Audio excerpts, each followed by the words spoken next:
असं म्हणतात की 99% पुरुष हे हस्तमैथून करतात आणि जे 1% करत नाही असं म्हणतात ते खोटं बोलत असतात.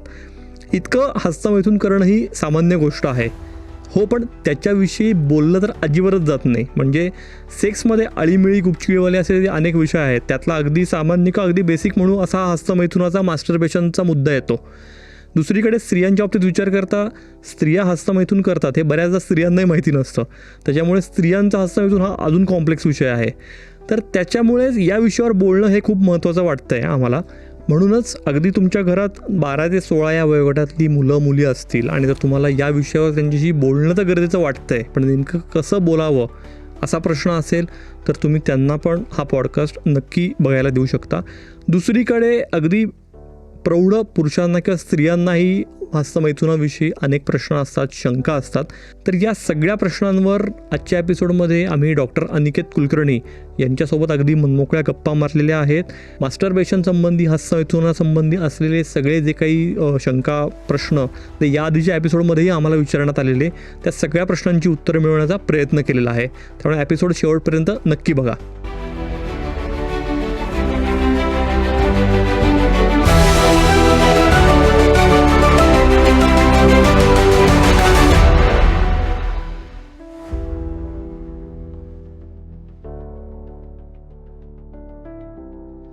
आनंदी राहणं, सुखाची, समाधानाची अपेक्षा करणं ही माणूस म्हणून अगदी आपली सहज प्रेरणा असली ना तरी काही काही विषयांवर बोलणं हे आपल्या समाजात अजूनही गैर मानलं जातं.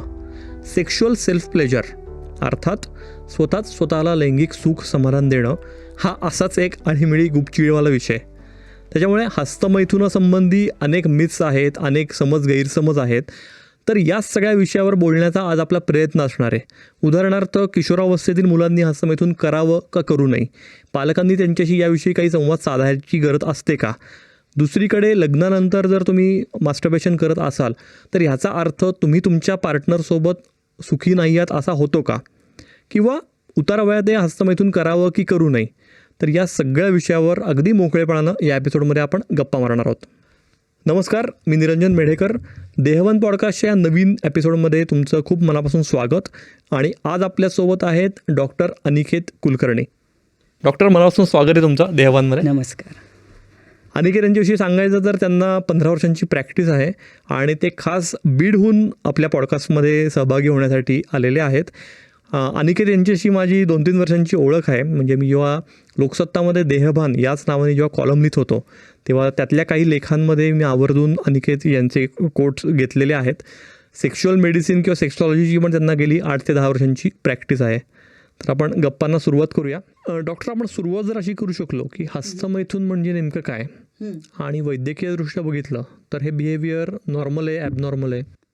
हस्तमैथुनामध्ये व्यक्ती स्वतःच्या आनंदासाठी हेतुपुरस्सररित्या आपल्या जननेंद्रियाला स्पर्श करतो किंवा उद्दीपित करतो आणि बहुतेक वेळा तो त्यातून उद्दीपनाची अत्युच्च पातळी म्हणजे ऑर्गॅझम प्राप्त करतो. आणि वैद्यकीयदृष्ट्या हे एकदम नॉर्मल आणि नैसर्गिक गोष्ट आहे. अक्षरशः अगदी प्राचीन आयुर्वेदिक साहित्यामध्ये जसं की चरकसंहिता, सुश्रुतसंहिता किंवा वाचनाचं कामसूत्र ह्याच्यामध्ये सुद्धा ह्याचा आजार म्हणून उल्लेख नाही आहे. आणि आताच्या अर्वाचीन वैद्यकीय ह्याच्या शास्त्रामध्ये सुद्धा ह्याला आजार मानलेला नाही आहे, हा रोग नाही आहे. ही एक नैसर्गिक गोष्ट आहे आणि आनंद प्राप्तीसाठी स्वतः करण्यामध्ये काही चूक नाही. अगदीच. म्हणजे अनेकांना हा प्रश्न असतो की मी असे काय म्हणू, अनेक वर्षांपासून हे बिंबवण्यात आलेलं आहे की हस्तमैथून करणं म्हणजे वीर्यनाश म्हणजे सर्वनाश, किंवा तुम्ही वीर्य जतन केलं पाहिजे, त्यामुळे हस्तमैथुनाची सवय म्हणजे त्याचं व्यसनात रूपांतर होतं. तर याकडे कसं बघायला पाहिजे मग? आपल्याकडं पिढी दर पिढी काही गैरसमजुती पसरवल्या जातात. जसं की रक्ताच्या 10 थेंबापासून वीर्याचा 1 थेंब बनतो, किंवा जास्त वेळेस हस्तमैथून केल्याने पुढं चालून नपुंसकता येते. पण बघा की हे सगळे मिथ आहेत. कसं की वीर्य आणि रक्त वेगवेगळ्या ठिकाणी बनतं आहे, तसंच वीर्य आणि ताकदीचा आपसात काही संबंध नाही आहे. वीर्य बनलंच आहे शरीराच्या बाहेर जाण्यासाठी, शरीराच्या आत त्याचं काही काम नाही आहे. वीर्य रोखल्यामुळं कुणाची ताकद वाढत नाही किंवा वीर्य गेल्यामुळं कुणामध्ये काही कमजोरी येत नाही. आणि ह्याबद्दल घरामध्ये आईवडील काही बोलत नाहीत. शाळा कॉलेजामध्ये सुद्धा पुरेशी माहिती दिली जात नाही आणि थोडे बहुत काही संस्थांमध्ये प्रयत्न होतात, पण तेवढेसे पुरेसे नसल्यामुळं योग्य माहिती मिळत नाही. पण चुकीची माहिती मिळण्याचे सोर्स खूप वाढलेले आहेत. एक तर अगोदर फक्त त्याच्या तोंडून जे ऐकणारी माहिती मिळत होती ती बरेचदा चुकीचे काही ब्लॉग्स किंवा चुकीचे काही व्हिडिओ बघून त्यांच्या मनामध्ये आणखीन एक त्याच्याबद्दलची भीती वाढत जाते. हो, खरंच आहे. म्हणजे आत्तापर्यंत आपण हस्तमैथून म्हणलं की बऱ्याचदा ते मुलग्यांच्या दृष्टीने किंवा पुरुषांच्या दृष्टीनेच बोललं जातं किंवा विचार केला जातो. हस्तमैथून स्त्रियाही करतात. हस्तमैथून स्त्री आणि पुरुष दोघंही करतात. पुरुषांमध्ये कसं की हस्तमैथुनासाठी काही सेक्सबद्दल कल्पना करून किंवा मुलं जेव्हा वयात येतात तेव्हा त्यांना पंचज्ञानेंद्रियातून म्हणजे काही डोळ्यांनी काही बघण्यात आलं, काही उत्तेजना येईल असं, काही ऐकण्यात आलं, काही आवडता सुगंध आला, काही आवडती चव घेतली किंवा आवडत्या व्यक्तीचा स्पर्श जरी झाला तर त्यांच्या मनामध्ये एक लैंगिक प्रेरणा निर्माण होते आणि त्याद्वारे त्यांना स्वतःच्या जननेंद्रियांना म्हणजे शिश्नाला हात लावायची उत्सुकता होती आणि त्याच्यामध्ये ते स्वतःचं लिंग आपल्या मुठीमध्ये आपली लिंगावरती आपली मुठ्ठी मागं पुढं करून हस्तमैथून करतात. बरेचसे मुलं 2 उशा लिंगाच्या भोवती हे घासून हस्तमैथून करतात किंवा काही जण बेडवर लिंग असं मागं पुढं रब करून हस्तमैथून करतात. आणि स्त्रियांमध्ये ह्याच पद्धतीने त्या वयात आल्यावर त्यांच्या हॉर्मोनच्या बदलामुळं त्यांना भिन्न लिंगाबद्दल एक अट्रॅक्शन निर्माण होतं आणि त्यांनासुद्धा बाहेरून जे सिग्नल मिळतात त्याच्यातून त्यांना लैंगिक उद्दीपन येत होतं आणि त्यांनासुद्धा त्यांच्या प्रायव्हेट पार्टला हात लावा वाटतं. काही जण काही मुली काही बायका आपल्या बोटांनी तिथं क्लायटोरिस स्टिम्युलेशन करतात किंवा आतमध्ये वजाण्याच्या आतमध्ये फिंगर फिरवतात किंवा काही स्त्रिया त्यांच्या निप्पलला पण प्रेस करून खाली आनंदाची अनुभूती घेतात किंवा काही स्त्रिया ह्याच्यामध्ये काही टॅम्पून्स किंवा काही पेन किंवा काही असे ऑब्जेक्ट वापरून त्यांचा स्वतःचा आनंद घेतात.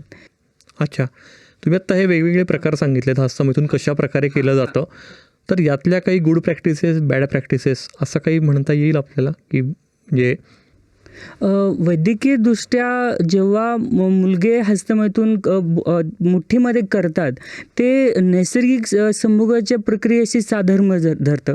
कारण की जेव्हा संभोगामध्ये पुरुषाचं शिश्न ताठ होतं आणि ते स्त्रीच्या योनीमध्ये आतबाहेर केलं जातं आणि हस्तमैथुनामध्ये सुद्धा लिंग जेव्हा ताठ झालं आहे आणि ते हाताच्या मुठ्ठीमध्ये मागं पुढं केलं जातं ते नैसर्गिक क्रियेशी साधर्म्य ठेवलं जातं.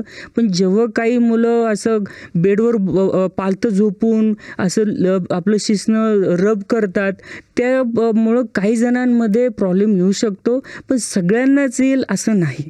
पण काही ठराविक लोकांमध्ये त्याच्यामुळे प्रॉब्लेम येऊ शकतो आणि हस्तमैथुनामध्ये जर कोणी उग्र पद्धतीने केलं तर किंवा कोणी व्यसनासारखं खूपच जास्त प्रमाणात करत राहिले तर एखाद्या वेळेस त्यांच्या लिंगाला इजा होऊ शकते. आणि स्त्रियांमध्ये सुद्धा जर त्यांनी काही शार्प ऑब्जेक्टनी हस्तमैथुनाचा प्रयत्न केला तर त्यांना सुद्धा त्या जागेवर इजा होऊ शकते. ह्याशिवाय दुसरं काही नाही. अच्छा, तुम्ही स्त्रियांच्या हस्तमैथुनाविषयी बोलताना क्लायटोरिसचा उल्लेख केला, ज्याला शिश्निका म्हणतात मला वाटतं. तर या अवयवाविषयी पण बऱ्याचदा अज्ञान असतं किंवा माहिती नसते स्त्रियांनाही. याविषयी थोडं सांगाल की त्याची रचना नेमकी कशी असते, तो कुठे असतो अवयव आणि कशा प्रकारे स्त्रिया त्याला उद्दीपित करतात? पुरुषाचं जननेंद्रिय एकदम बाहेर ओपन आहे, पण स्त्रियांमध्ये लेबिया मेजोरा आणि मायनोरा नावाचे 2 स्किनचे फोल्ड आहेत आणि त्याच्या आतमध्ये एक मोठं छिद्र आहे जिथून त्यांना सेक्स होतो, जिथून त्यांची मासिक पाळी येते. त्याच्यावरतीचं जे छिद्र आहे ते अर्थात त्यांचं लघवीसाठीचं छिद्र आहे आणि त्याच्यावरती एक मण्यासारखा भाग असतो. काही स्त्रियांमध्ये मण्यासारखा दिसतो, काही स्त्रियांमध्ये फक्त त्वचेचा असा उभोटा आल्यासारखा दिसतो. तो पेनिसचा त्याची आतली रचना पेनिससारखी असल्यामुळे त्याला सिडो पेनिससुद्धा म्हणतात.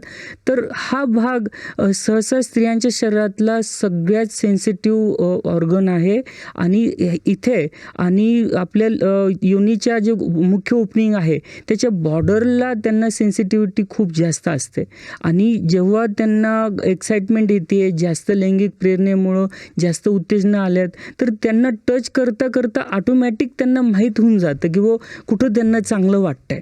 आणि जसं मुली स्वतःहून शोधतात की त्यांना कुठं चांगलं वाटतं आणि ते स्वतःहून शोधून ते करत राहतात. फक्त कसं की मुलांना हस्तमैथुनानंतर वीर्य बाहेर आल्यामुळं त्याच्याबद्दल एक त्याचं नोटीस येतं की आपलं काहीतरी बाहेर येतं आहे, मग हे नॉर्मल आहे का नाही. पण मुलींमध्ये असं काही बाहेर येत नसल्यामुळं त्याला काही इतकं त्यांचं काही चिंता करत नाहीत. आणि बऱ्याचदा मुली असं ह्याची चर्चा करत नाहीत. मुलं कसं आपसामध्ये किंवा एकमेकांना सांगतात, तसं मुली आपसात चर्चा करत नाहीत. त्याच्यामुळं त्याची काही फार समाजामध्ये वाच्यता होत नाही. अच्छा, थोडं आपण आता किशोरावस्थेतल्या मुलांविषयी जर बोललो आपण, तर किशोरावस्थेतली मुलं मुली हस्तमैथून त्यांना तिथे ओळख होते, तुम्ही म्हटला तसं वेगवेगळ्या प्रकारे. तर पालकांनी याविषयी संवाद साधणं अपेक्षित असतं नसतं, तुम्हाला काय वाटतं? बिलकुल पालकांनी ह्याच्याबद्दल संवाद साधलाच पाहिजे. कसं की मुली जेव्हा वयात येतात तेव्हा मुलींना तुम्ही मासिक पाळीबद्दल सगळी माहिती देता आणि त्याच्यामुळं त्यांच्या मनातली भीती कमी होती. तुम्ही शालेय शिक्षणामध्ये मासिक पाळीची काही ना काही माहिती देता, पण मुलांना ह्याच्याबद्दल काही माहिती नसते आणि त्यांना योग्य माहिती आईवडील देत नाहीत, शाळेमध्ये कोणी सांगत नाहीत. त्याच्यामुळं चुकीची माहिती जर त्यांच्यापर्यंत गेली तर त्यांच्यामध्ये एक अपराधी भाव येतो की मी हे काय केलं, ह्याच्यामुळं काही माझ्या शरीरावर दुष्परिणाम होईल का, ह्यानी काही माझ्या लिंगावर परिणाम होईल का, किंवा ह्यानी माझ्या सेक्सवर काही परिणाम होईल का, असे त्यांच्यामध्ये चिंता वाढत जाते. आणि बऱ्याचदा काय होतं की घरातल्या वडिलांना किंवा जेंट्सला माहिती पडलं की आपल्या मुलाने असं केलेलं आहे, बऱ्याचदा त्यांना रागवलं जातं, तू हे का हे करतोयस.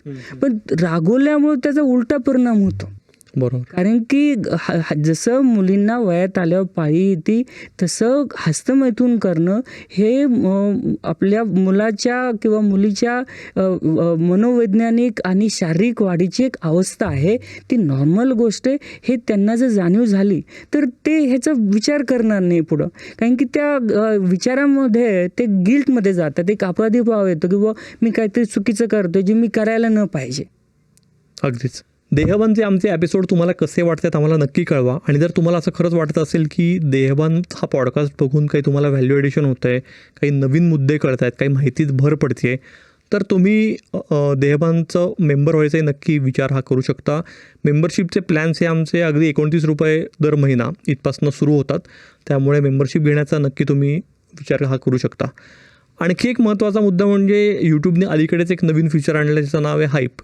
तर हे हाईप हा जो टॅब आहे हा तुम्हाला कमेंटच्या इथंच दिसेल आणि त्याच्यावर जर तुम्ही क्लिक केलं तर तुम्ही हाईप केल्यामुळे तुमच्या सपोर्टमुळे हा व्हिडिओ आणखी काही हजार लोकांपर्यंत पोहोचणार आहे. त्यामुळे हाईप करण्याचे नक्की विचार करा.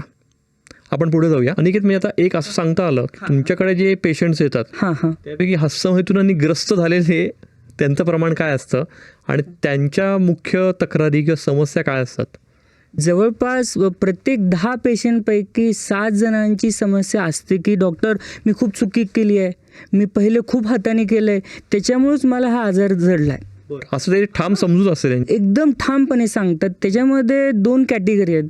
म्हणजे ज्यांना सेक्सचा अनुभव नाही आहे, म्हणजे अक्षरशः वयात आल्यापासून अनमॅरिड, अक्षरशः 30, 35, 40पर्यंत वयोगटातले मी असे पुरुष बघितले आहेत की त्यांना एक अपराधी भाव आहे किंवा मी चुकीचं केलं आहे आणि त्यांच्या आयुष्यामध्ये जे काही बदल होते त्याची सांगड हे हस्तमैथुनाशी घालतात. की बऱ्याच जणांना वाटतं की माझी चेहऱ्यावर पिंपल्स आलेत, किंवा बऱ्याच जणांना वाटतं की मी अगोदर खूप धष्टपुष्ट होतो, माझं शारीरिक क्षमता चांगली होती ती आता कमी झाली आहे. कुणाला वाटतं की अगोदर माझं डोकं खूप चांगलं चालत होतं, माझं आता लक्ष लागत नाही आहे. म्हणजे शारीरिक कमजोरीपासनं ते पुढच्या गोष्टीसाठी, सगळ्या गोष्टीसाठी ते ह्याला जिम्मेदार धरतात. बऱ्याच जणांना वाटतं की मी हस्तमैथून केल्यामुळं माझी लिंगाची वाढ झालेली नाही आहे, माझं लिंग छोटं आहे. कुणाला वाटतं की हे असं केल्यामुळं मी सेक्स करू शकेल का नाही. आणि चुकून जर त्यांनी काही प्रयत्न केला सेक्स करण्याचा आणि त्यात जर त्यांना यश नाही आलं तर मग त्याचं डिप्रेशनमध्ये पण रूपांतर होऊ शकतं. कारण की सातत्याने त्याचा विचार करण्यात येतो आणि अपयश आल्याने ते जास्त मनाला लागतं की मी करू शकत नाही आहे, माझ्या चुकामुळे हे झालं आहे. आणि बरेच जण तर असे आहेत की लग्न पण करत नाहीत, की त्यांच्या मनामध्ये एक न्यूनगंड असतो की मी सक्षम नाही आहे, आणि ते घरात बोलायची त्यांना शरम वाटते. त्याच्यामुळं घरामध्ये कोणाला बोलत नाहीत आणि स्वतःच्या लेवलवर सर्च करत राहतात, स्वतःच्या लेवलवरनं उपाय करत राहतात. बरं, त्यांना तज्ज्ञ व्यक्तीची मदत मिळाली तर त्यातून बाहेर पडू शकतात. पण बऱ्याचदा हे काय करतात की जे क्वॅक मुतारीमधल्या जाहिराती किंवा पेपरमधल्या जाहिराती, आता तर हे लोक यूट्यूबवर सुद्धा अशा पद्धतीचे व्हिडिओ टाकतात की हस्तमैथुनामुळं तुमच्या लिंगाच्या रक्तवाहिन्या कमजोर झाल्या असतील, तुमच्या लिंगाचे स्नायू कमजोर झाले असतील आणि त्यासाठी तुम्हाला ट्रीटमेंट करावीच लागते. बापरे. तर मग त्यांच्या आहारी जर गेले तर त्यांची दोन्ही बाजून हॅरेसमेंट होते. एक तर ना त्यांचं दुखणं तर काही तिथं नीट होतच नाही, आणि त्याच्यामुळं त्यांचं डिप्रेशनही वाढतं आणि त्यांची आर्थिक फसवणूकसुद्धा होते.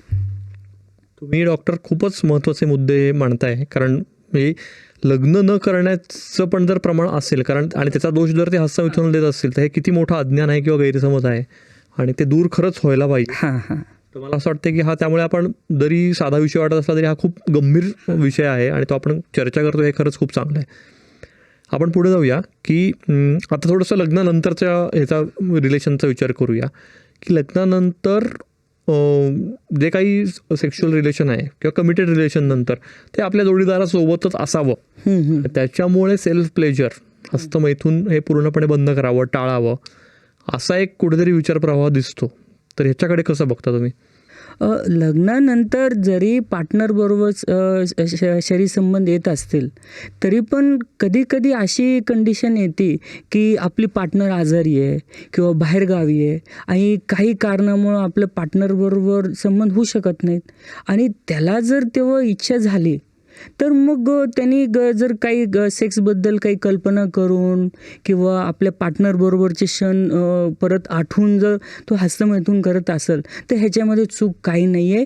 तो त्याच्या लैंगिक भावनाला एक वाट करून देतो आहे, कारण की सेक्सची भावना दाबल्याने जास्त उफाळून येते, त्याला कुठंतरी चॅनलाइज करणं आवश्यक असतं. त्याच्यामुळे लग्नानंतर सुद्धा करण्यामध्ये काही चूक नाही आहे.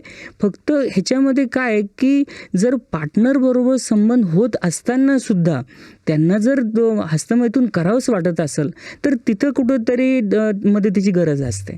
पण समजा कधीमध्ये किंवा काही कारणामुळं पार्टनर तयार नाही आहे आणि आपली इच्छा आहे तर मग करण्यामध्ये काही चुकीचं नाही. म्हणजे तुमच्याकडे आता आपण पेशंटचा उल्लेख झाला, पेशंट म्हणणे चुकीचं आहे, मनातल्या ग्रहांमुळे जे तुमच्याकडे येतात त्यांना मग तुम्ही काय काउन्सिलिंग करता का, त्यांच्या समाधानासाठी काय औषध देता, काय नेमका तुमचा अप्रोच असतो?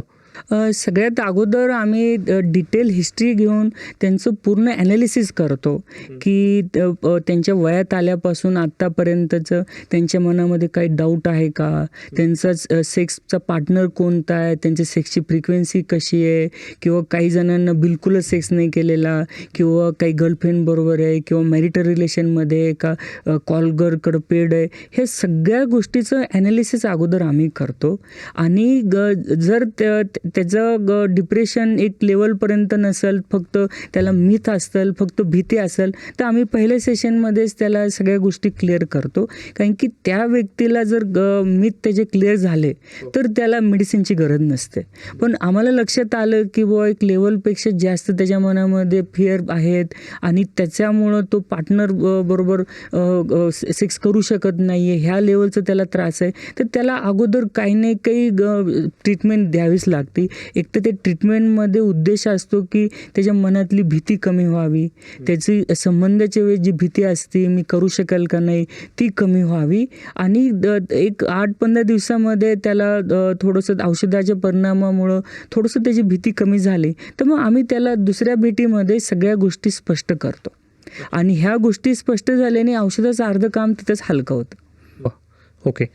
तुम्ही आत्ता म्हणलात तसं अनेक मुलग्यांच्या मनात विशेषतः असं असतं की त्यांनी केस गळती होतीये किंवा काय पिंपल्स आले चेहऱ्यावर किंवा काय पाठदुखी कंबरदुखी सुरू झाली, हे गैरसमज एकीकडे आहेत. दुसरीकडे ॲक्च्युअल ॲक्ट संदर्भातले पण गैरसमज यामुळे वाढतात का? म्हणजे मी हस्तमैथून खूप करतो त्याच्यामुळे मला शीघ्रपतन झालंय का, त्याच्यामुळे मला इरेक्टाईल डिस्फंक्शन होईल का पुढे जाऊन? तर ह्याच्यात कितपत तथ्य आहे आणि याच्यावर तुम्ही काय मार्गदर्शन करता? ह्या सगळ्या गोष्टी मिथ आहेत. आपण जसं आत्ता चर्चा केली की जवळपासनं 70% मुलांना किंवा पुरुषांना एक मनामध्ये असतं किंवा मी काहीतरी चुकीचं करतोय, ह्यानी माझं नुकसान होऊ शकतं. आणि पुढं चालून जेव्हा ते सेक्स्युअली ॲक्टिव्ह होतात आणि तिथं काही प्रॉब्लेम आला तर सगळ्यात आधी त्यांच्या मनात येतं की आपण जे अगोदर चूक केलेली आहे त्याचा तर हा परिणाम नसावा. बरोबर. तर मग अशा वेळी त्यांना आम्ही काही गोष्टी स्पष्ट करतो. त्यांना आम्ही म्हणतो की संभोग केल्याने काही कमजोरी येते का? ते म्हणतात नाही. मग संभोग केल्याने कमजोरी येत नाही, मग हस्तमैथून केल्याने कसं येईल? आम्ही अक्षरशः त्यांना काही मॉडेल दाखवून किंवा काही आम्ही हे करून दाखवतो की समजा हे तुमचं लिंग आहे आणि तुम्ही सेक्समध्ये काय करतायत की योनीमध्ये तुमचं लिंग किंवा शिश्न तुम्ही आत बाहेर करतात आणि ते तुम्ही हस्तमैथून करताना काय करतात? तुमच्या शिश्नावरती तुमच्या मुठीची पकड करून मुठ्ठी मागं पुढं करतात. तर त्यांना आम्ही सांगतो की आम्हाला आजपर्यंत एकही असा व्यक्ती भेटला नाही की ज्यांनी कधीच हस्तमैथून केलं नाही. लग्न अगोदर हे सगळेच करतात, लग्न झाल्यावर करण्यात येतं. जर कमजोरी याची तर सगळ्यालाच आली असते. परत आम्ही हेही सांगतो की आम्हाला आजपर्यंत असा एकही माणूस भेटला नाही की जास्त संभोग केल्यामुळं कमजोर झाला. तर आम्ही त्याला सांगतो की जर असं केल्याने कमजोरी येत नाही, मग असं केल्याने कसं येईल? कारण की जे लिंग योनीत करतंय तेच बंद मुठ्ठीमध्ये करतायत. परत बघा की आपल्या लिंगाची जी रचना आहे त्याच्यामध्ये कसलंही हाड नाही, त्याच्यामुळे त्याला फ्रॅक्चर व्हायची शक्यता नाही आहे. आपलं लिंग आपल्या जिभेसारखं असतं. ज्याप्रमाणे जीभ एकदम ढिल्ली लवचिक आहे, त्याच्यामध्ये हाड नाही, त्याच्यामध्ये कसलेही स्ट्रायटेड मसल नाही आहेत, त्याच पद्धतीने आपल्या शिश्नाची किंवा लिंगाची रचनासुद्धा अशी की त्याच्यामध्ये कसलेही हाड नाही, त्याच्यामध्ये कसलेही स्ट्रायटेड मसल नाही आहे. त्याच्यामुळं ज्याप्रमाणे जीभ कधी वाढू किंवा घटू शकत नाही, त्याचप्रमाणे लिंगसुद्धा कधी वाढू किंवा घटू शकत नाही. आणि बघा की आम्ही त्यांना हे पण विचारतो की तुमच्यापेक्षा मी निश्चित जास्त बोलतो, तर मी जास्त बोलतो आणि माझी जीभ कमजोर होणार आहे का? किंवा तुम्ही कमी बोलला मी तुमची जीभ ताकदवर होणार आहे का? ज्याप्रमाणे जास्त बोलल्याने जीभ कमजोर होत नाही, त्याचप्रमाणे जास्त वापरल्याने लिंगामध्ये काही कमजोरी यायचं काही सवालच उठत नाही. कारण की दोघांची रचना अशी आहे की ते वाढू पण शकत नाही, घटू पण शकत नाही. अगदीच. म्हणजे तुम्ही जे म्हणलात की सगळे पुरुष लग्न आधी काय लग्नानंतर काय हस्तमैथून करतात, तर याच्यावरनं एक इंग्रजीतला फेमस कोट आहे की 99% पुरुष हे हस्तमैथून करतात आणि जे 1% करत नाहीत ते खोटं बोलत असतात. म्हणजे थोडक्यात सगळेच जण करतात असा कुठेतरी बिलकुल बिलकुल रोग आहे. बिलकुल. ह्यात मला आणखीन एक ॲड करावं वाटतं की आम्हाला जेव्हा हिस्ट्रीमध्ये कोणी सांगतो ना की बिलकुलच मी हस्तमैथून करत नाही, तर त्याला आम्ही थोडं ह्यानी बघतो की हा इमॅजिनेशन करू शकत नाही आहे का? म्हणजे जो हस्तमैथून करू शकत नाही त्याला काही प्रॉब्लेम आहे ह्याच्या दृष्टीने आम्ही बघतो. कारण की हस्तमैथून करण्यासाठी एक मनामध्ये काहीतरी कल्पना करावं लागते, काहीतरी रोमॅन्टिक कोणाची आवडणाऱ्या व्यक्तीची कल्पना करून ते करण्यात येतं. पण जो अशी मनात कल्पना करू शकत नाही तर त्याच्यामध्ये मनोविकृती असण्याची शक्यता असते. आणि जो हस्तमैथून करतोय त्याच्या 3 गोष्टी क्लिअर होत आहेत की एक तर त्याला ताठरता येते, म्हणजे त्याच्या त्याच्या शरीरामध्ये टेस्टोस्टेरॉन हॉर्मोनचं पातळी बरोबर आहे, त्याच्या लिंगाचा रक्तपुरवठा बरोबर आहे, त्याला मेंदूपासून काय नर्वचा सप्लाय असतो तो पण बरोबर आहे. म्हणजे जो हस्तमैथून करू शकतोय तो त्याच्यामध्ये काही ऑर्गॅनिक म्हणजे शारीरिक दोष नाही हे कळतं. याच्यावरनं हेच कळते की हस्तमैथून करणं उलट नैसर्गिक आहे, हां, न करणं नैसर्गिक नाही. बरोबर. अगदीच. आत्तापर्यंतचा एपिसोड तुम्हाला कसा वाटला आम्हाला नक्की सांगा. हस्तमैथुनाविषयी तुमच्याही मनात काही शंका असतील, काही प्रश्न असतील, आम्हाला कमेंट्समध्ये नक्की विचारा. आम्ही त्याची उत्तर द्यायचा डॉक्टरांशी बोलून नक्की प्रयत्न करू. अनिकेत, पुढे जाण्याच्या आधी हे पुस्तक माझं देहबान हे तुम्हाला भेट द्यायचं आहे. मी तुम्हाला सगळ्यांनाही सांगायला आवडेल की देहबान हे आपलं पुस्तक आहे आणि याच नावाने आपण पॉडकास्ट ही मुद्दामून सुरू केलेला आहे. देहबान या पुस्तकात लैंगिकतेविषयी आणि कामजीवनाविषयी वेगवेगळ्या सेक्शनमध्ये अनेक लेख मी लिहिलेले आहेत. मे 2023 लोकसत्ता दैनिकात मी हा वर्षभर कॉलम लिहिलेला आणि त्याचं हे पुस्तक आहे. सांगायला खूप आनंद होतो की पहिली आवृत्ती आता संपत आलेली आहे, तर त्याच्यामुळे तुम्ही देहबान पुस्तक घ्यायचाही नक्की विचार करू शकता. तर तुम्ही आलात खास, थँक्यू. डॉक्टर. आत्तापर्यंत आपण हस्तमैथुनाचे म्हणजे ती शारीरिक क्रिया कशी आहे, ती कशी करायची, त्यामागची प्रक्रिया हे सगळं जाणून घेतलं. तर हस्तमैथून करण्याचे काही मानसिक फायदे पण असतात? बिलकुल आहे. एकतर हस्तमैथून करण्याने जो आनंद मिळतो, अक्षरशः सेक्समध्ये जो आनंद मिळतो तो हस्तमैथुनाने मिळतो आहे. आणि ह्या आनंदामुळं शरीरामध्ये काही एंडोर्फिन नावाचे काही हॉर्मोन्स आहेत, जे ताण कमी करण्यासाठी मदत करतात. आणि बऱ्याचदा त्याच्यामध्ये एक सेल्फ इस्टीम पण वाढते, की मी करू शकतो आहे. विशेषतः ज्यांना पार्टनर नाही आहे आणि त्यांना कुठंतरी सेक्सची त्यांची ऊर्जा हे करायची आहे, त्याला चॅनलाइज करायचं, त्यासाठी तो एक चांगला रस्ता आहे. आणि ह्याच्यामुळं हस्तमैथून केल्यामुळं बरेचसे अनवॉन्टेड प्रेग्नन्सीज टाळता येतात. आणि परत ना हस्तमैथुनामुळं जे काही लैंगिक गुन्हे आहेत मध्ये सुद्धा कमतरता येते. कारण की हस्तमैथून जे करत नाहीत ते मग कुठंतरी पार्टनर शोधत राहतात, किंवा मग त्यांना जर विलिंग पार्टनर नाही भेटला तर मग ते दुसऱ्या रस्त्याने त्यांची इच्छापूर्ती करायचा प्रयत्न करतात.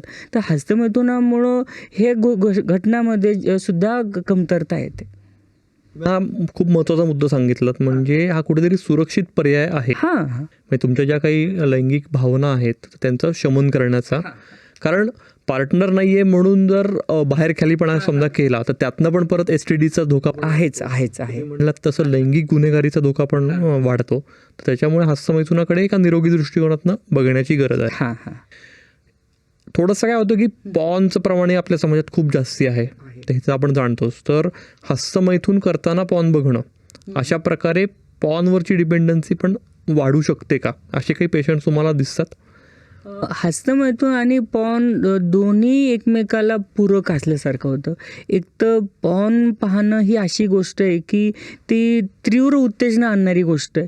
एकदा पाहिलं की आणखी पाहावं वाटतं, आपण आणखी पाहतो आणि ते पाहता आपल्याला तिकडं हात लावा वाटतो, किंवा कुणी बेडवर रब करतं. म्हणजे ते बऱ्याचदा पाहता हस्तमैथून करण्यात येतं आणि एक तशी सवय लागून जाते. बऱ्याचदा जे अनमॅरिड मुलं आहेत ते पॉर्न बघत ना मग त्यांचं स्वतःवरचं कंट्रोल राहत नाही. दिवसभरात 3-3, 4-4 वेळेस मग ते हस्तमैथून करत राहतात. बऱ्याचदा जे मॅरिडसुद्धा पुरुष आहेत त्यांना पत्नी सेक्स करायला तयार असून सुद्धा त्यांना प्रायव्हसीमध्ये मोकळ्या वेळेमध्ये पॉर्न बघून मास्टरबेशन त्यांचं स्वतःवरचं कंट्रोल राहत नाही.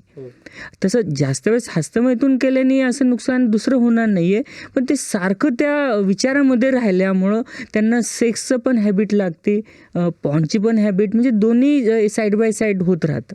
म्हणजे हे जे कंपल्सिव्ह बिहेवियर म्हणतोय आपण, की त्याची सवय लागणं किंवा व्यसन लागणं त्या ॲक्टचं, म्हणजे मास्टरबेशन करण्याचं, तर मग हे कमी करण्यासाठी काही साधे सोपे उपाय आहेत?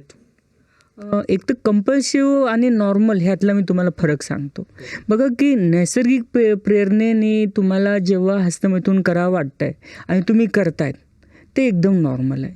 पण जर तुम्ही पॉर्न कंटेंटच्या आहारी जाऊन करतायत किंवा तुम्हाला ते सतत करायची इच्छा होती आहे. आता बघा जास्त प्रमाणात जेवणं, जास्त बोलणं आपण नॉर्मल समजतो का? कोणतीही गोष्ट जास्त ही थोडी त्रासदायकच असते. तसं तुम्ही जर पॉर्नच्या आहारी जाऊन म्हणा किंवा सारखं ते विचारात राहून काही जणांना कंट्रोलच होत नाही की बाबा रोज बाथरूममध्ये गेले की रोज हस्तमैथून करायचं आणि मग त्यांना हळूहळू ते गिल्ट वाटत राहते की बाबा मी रोजच हे करतोय, माझं कोण काही चुकीचं तर घडत नाही ना, आणि हे सगळं वाढत जातं. आणि कंपल्शन वाढण्यासाठी एकतर जसं दुसरी कोणती हॅबिट सोडण्यासाठी आम्ही सांगतो की बाबा इग्नोरन्स करणं, किंवा इच्छा झाली तरी थोडं टाळणं, किंवा नाही आता इच्छा झाली आपण नंतर करूया, थोडं टाळलं तर बऱ्याचदा टाळू शकतं. किंवा स्वतःला दुसऱ्या ह्याच्यामध्ये एंगेज करणं. तुम्ही जे मोकळा वेळ पॉर्न बघण्यामध्ये किंवा काही सेक्सचं विचार करण्यामध्ये घालतात त्याच्याऐवजी तुम्ही जर टाईम टेबल केला तुमचा प्रत्येक वेळेचा, ते वेळेनुसार स्वतःला रिमाइंड करत राहिले की बाबा मला हे वेळेमध्ये हे करायचं आहे, काहीतरी प्रोडक्टिव्ह एक ध्येय ठेवलं की मला हे करायचं आहे, तर थोडंसं डिस्ट्रॅक्शन होऊन तुम्ही ते टाळू शकता.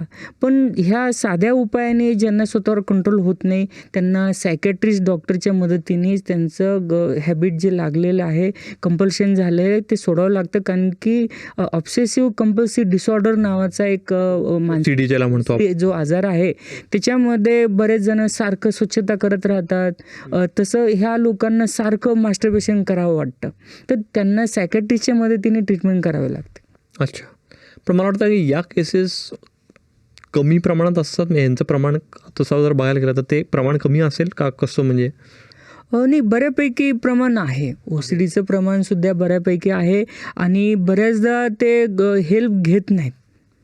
त्यांना त्यांना लक्षात येत नाही की बुवा हे सायकॅट्रिस्टला ह्याच्यासाठी भेटलं पाहिजे. ओके. आणि या म्हणजे एक तर गरज वाटत नाही किंवा मनात संकोच असतो म्हणून नाही, कारण सेक्सॉलॉजिस्टकडे जाणं किंवा सायकॅट्रिस्टकडे जाणं ह्याच्या संबंधी पण एक टॅबू आहे आपल्या समाजात. बिलकुल आहे, बिलकुल टॅबू असल्यामुळं ते काही ॲक्शन घेत नाहीत. बरोबर. आता मला तुम्हाला या दृष्टीने पण प्रश्न विचारायचा आहे की तुम्ही आता बीडमध्ये प्रॅक्टिस करता, म्हणजे तुम्ही तुमच्याकडे आजूबाजूच्या गावातले पण अनेक पेशंट्स येत असतील, तर आता तो मोकळेपणा ग्रामीण भागातही जाणवतोय का अजूनही तो संकोच आहेच आहे की मी बाबा सेक्स संबंधी, लैंगिकतेसंबंधी मला काहीतरी आजार आहे किंवा प्रश्न आहे म्हणून मी डॉक्टरांकडे कसं जावं? नाही, इंटरनेटच्या क्रांतीमुळं आता अगदी ग्रामीण भागामध्ये सुद्धा इंटरनेटचं प्रमाण वाढलेलं आहे आणि लोकांना काही प्रॉब्लेम आले तर ते अगोदर गुगलवर, यूट्यूबवर जाऊन सर्च करतात आणि तिथं वेगवेगळे व्हिडिओ बघून त्यातून त्यांना माहिती होतं की बुवा सेक्सोलॉजिस्ट असे डॉक्टर असतात, त्यांच्याकडे जायला पाहिजे आणि मग त्यानुसार ते शोधून आमच्यापर्यंत येतात. अच्छा. हे इंटरनेट क्रांतीचं एक चांगला एक आपण म्हणू की हे आउटपुट आहे असं म्हणून आहे. सेक्समध्ये इंटरनेटमुळं जसे त्याचे तोटे आहेत तसे फायदे सुद्धा आहेत. अगदीच. म्हणजे पॉर्न डिपेंडन्सी झाली तर तो तोटा आहे, पण जर असा चांगला कंटेंट बघून आपल्या पॉडकास्ट सारखा जर कोणी योग्य डॉक्टरांकडे गेला तर हा निश्चित फायदा आहे. डॉक्टर, तुम्ही वेळात वेळ काढून आलात आणि हस्तमैथुनावर आपण वेगवेगळ्या मुद्द्यांवर वेगवेगळ्या अनुषंगाने चर्चा केलीत. तुमचे मनापासून आभार. धन्यवाद. येस. तुम्हालाही सगळ्यांना हा एपिसोड कसा वाटला आम्हाला नक्की सांगा.